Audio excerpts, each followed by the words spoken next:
In occasione dell'ultimo punto stampa del presidente Zaia si sono riunite davanti alla sede della Protezione Civile varie categorie per chiedere risposte. Una delegazione di titolari e agenzie viaggio. Per noi è quasi come fossimo chiusi da 12 mesi.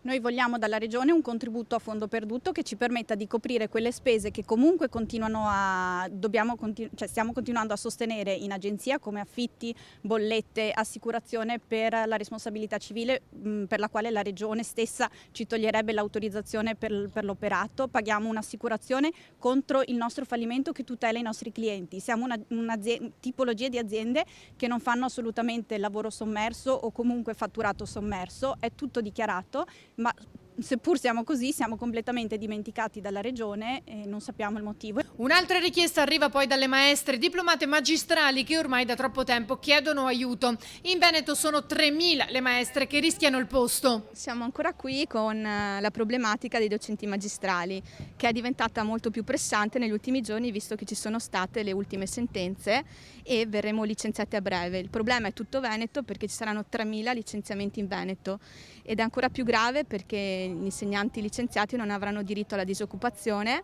e non figureranno in nessuna graduatoria.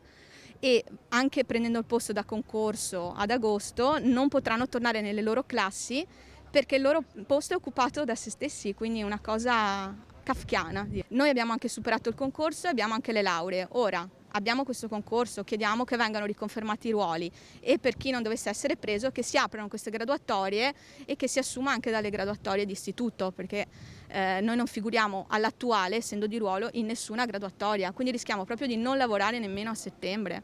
Infine, i rappresentanti dei servizi per il mondo della disabilità sensoriale che hanno consegnato una lettera allo stesso governatore veneto. Chiediamo alla Regione Veneto che tenga conto del fatto che è in atto un bando nel quale non si tiene conto di alcune criticità fondamentali della nostra professione.